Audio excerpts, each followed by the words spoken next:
A kind day to you all, I am Kinsmark, and it recently came to my attention that Blacklight Retribution has received its anticipated content parity patch, catching the aged PC version up to the console version's content. And this news completely caught me off guard, as I've kept a pretty close eye on the Steam newsfeed for this game after it was announced that this was coming, the last entry in which was posted several months ago. I actually only knew about this when one of you recently alerted me to it. It seems the new Arc launcher is where the news is sent now, though I know I and many others would have appreciated a little alert that such was the case.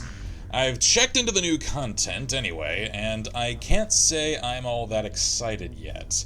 I haven't played a match since the update, I'll commence that shortly. However, I've checked out the revisions to the UI and the shop, and in all honesty, I can't say I like it. It's clunky, it's oversized, it's needlessly complicated with multiple tabs worth of scrolling required to reach certain things. It just feels confined and compressed, and not in a visually efficient sort of way. And while I have retained access to most of the items in my inventory after the update, and even received a couple of special items for weathering the drought, as they seem to have called it, it seems I've lost my old camo patterns, hence the coloration. And scrolling through this, one may notice that most items now cost either GP or Z coins, the latter of which is the new paid currency. I've checked the conversion rate after no small amount of excessive navigation via Steam menus, as it seems Arc, still can't design a user-friendly website to save their lives. Hell, it doesn't even recognize Blacklight Retribution as one of their games on the menu when it's the game I've just navigated from! Anyway, the conversion rate comes to roughly 100 Z coins per dollar, and since most things cost somewhere in the range of 300 to 500 Z coins, that doesn't seem terribly unreasonable. However, one can only purchase Z coins in amounts starting at $1,010 worth. And frankly, that is completely unacceptable and a despicable practice. I had faith in this update, Arc, Hardsuit Labs, whomever is responsible for this. I'm wavering in that faith right now. And so let's hope that the actual gameplay restores some of it. Connect and let's relieve some frustration. I can appreciate the animation. However, I have to ask, why was I connected to a match that was literally 1 second away from completion? I mean, the free XP is nice. Alright, can I connect to a match that's actually not about to complete? Maybe. Alright. I also think this is a new map. Alright, so a little relief for our frustrations. Also, let's compare whether or not this has received any appreciable quality improvements since the content parity patch, which I remind you is meant to catch the game up to the PS4 version. And apparently, audio normalization was not amongst the changes.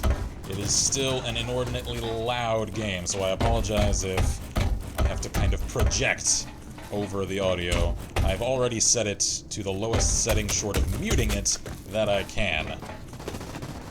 And also, a little on the rusty side, I like that amount of audio, because I actually didn't recognize the sound effect of my rifle. Let me test that real quick. To respawn. Oh yes, I like that sound. I'm a fan of the audio, I just wish it were normalized a little more. Alright, how about my future Dan West? Oh my! I like the resonance. I like the deep rumbling report of that. I just wish it weren't so inordinately loud. Ah, crap. As I mentioned, I am significantly rusty. So, again, I'm wondering why everything seems so large on the screen. A lot of the text seems larger, a lot of the pop-ups seem larger. I assume it's because that's the way things are usually formatted on console. However, I know this is meant to catch the game up to the content of the console version, not to simply port the console version. This has some console-itis now, and the old version never used to. It's not good. I'm kinda worried. I need to just keep quiet when I'm shooting, because there's no way you will hear me. Gotta reload. Alright then.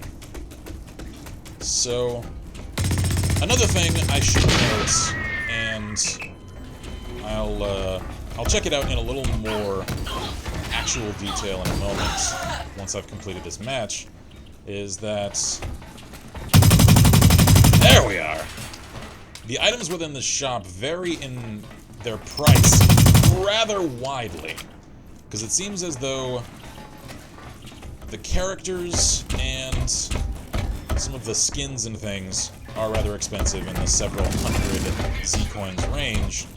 However, things like weapon platforms, receivers, the modifications for weaponry, essentially, those seem to cost only a few tens of Z-coins.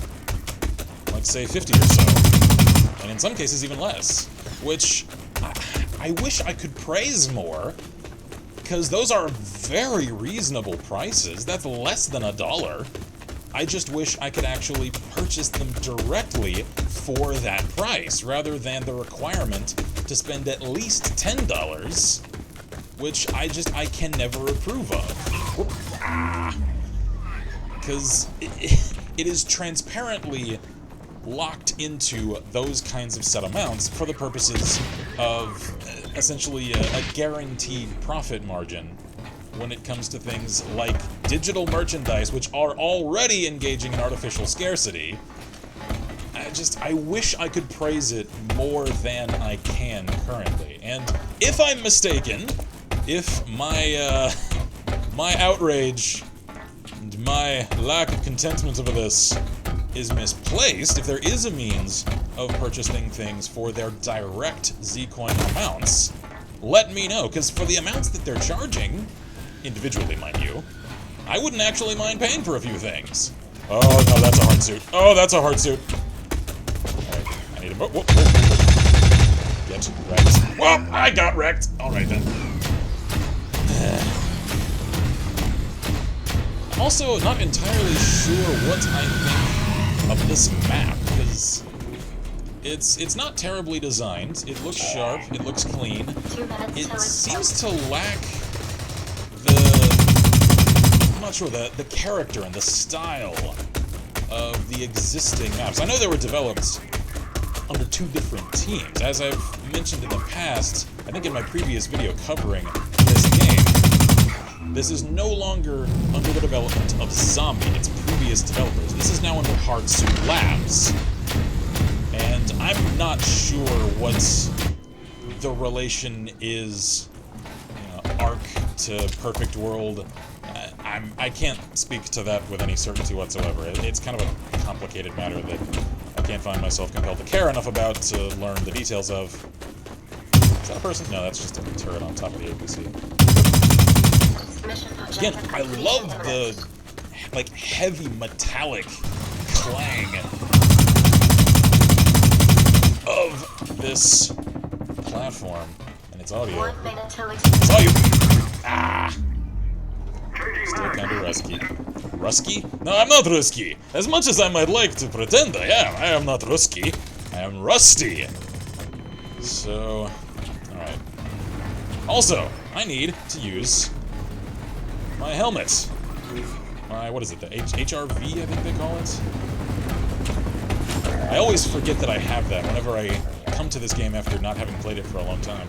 Because no other game that I'm aware of has a similar function, so it's not a habit I'm simply in from all FPS platforms. Let's see. Whoa, whoa, whoa, whoa. Oh, you're down. I kind of forgot. No one can prone, so if you're on the ground, you are very dead. Alright, let me see if I can flank around. Ah, guy. Please tell me the Hardsuit didn't see me. Please tell me it saw me! Nice shot. That was with the rail cannon, too. Alright, then. So, alright, at least we won. And I can at least claim some of that victory. A little... Ooh! Is that a compound bow I see? That is one of the new features, some of the new content. Alright, so finally, a little something to excite me with this. Let's see here. What I'm curious of is how many of the GP I can expect to have received. Alright, so 119. That's a respectable amount, so I want to check now. Let me leave this match, and I'll check within the actual customization screen how much some of these things cost. Let's see if I were to purchase the combat rifle, which I can. Let's see here. It costs 180 GP. However, is that for a rental or for permanent access? That's what I thought. Permanent access is 4,200. And... oh my. Alright, so I was kind of mistaken previously when I was just judging off of what the menu displays. Love it when menus actually display accurate information. It seems as though this is actually 180 Z-coins to purchase permanent access to, when in fact on the menu, it's intentionally deceptive, listing it at 21. That's not good.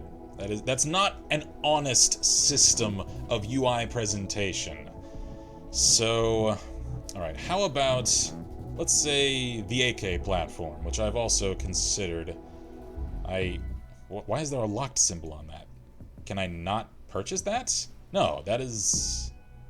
why is there a lock symbol there? Alright, never mind. Cancel. Into the compound bow.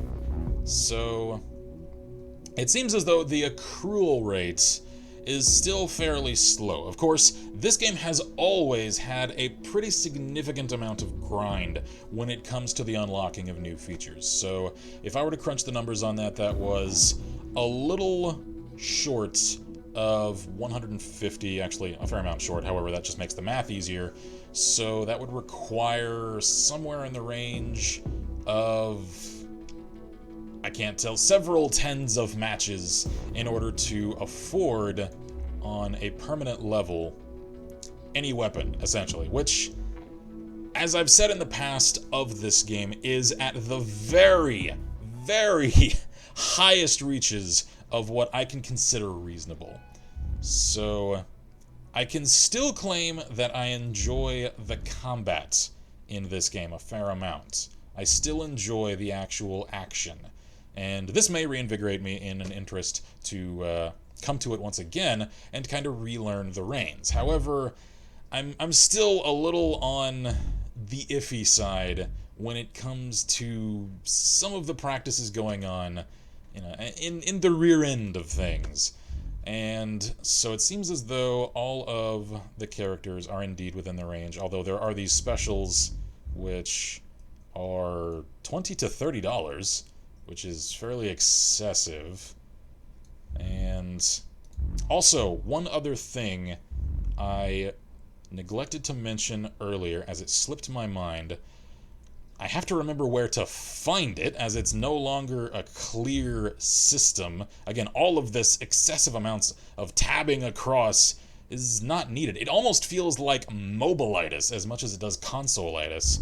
Where in the world is it? Aha! Yes, gender. Alright, so one can at least now switch one's character gender for free at any time. One always had the capability in previous versions of the game to set one's gender at the start of the game for free, which was always nice. However, sometimes it seemed as though there wasn't always that option for some people, as I've read on several forums, or some people were simply clicking quickly and didn't realize it, and then to change one's gender cost a fair amount. So I like the fact that that has at least received the render toward a free implementation, which is nice. So it seems as though there are also now voice packs, which I've apparently only the one of, and which there is apparently only one of. Titles, as I mentioned, Survivor of the Drought, and announcer voices, again, only one. Alright, so that's kind of setting the stage for things to come in the future, I suppose. So, I can't say I'm as excited about this as I was, as the expectation was leading me to expect I would feel. However, I can't say it's necessarily ruined the game, just made me a little concerned for where it's headed. Again, I simply wish a lot of my concerns are little to do with the actual combat, with the actual mechanical aspects of the game. It's all to do with this. And I think the one thing that would alleviate a lot of my concern there is simply the ability to purchase things individually without having to purchase stacks of paid currency to then distribute amongst things. I've never appreciated that, and I will always criticize it when I see it. So consider this the news update that Blacklight Retribution has indeed finally caught up to itself on its console versions for PC. Hopefully this will reinvigorate some of the community for it. I know I'm more interested, my criticisms notwithstanding, still to come to this game again. So thank you all for watching here at Last Little Press. I am Kinsmark, and as always, I wish you all good gaming and Godspeed.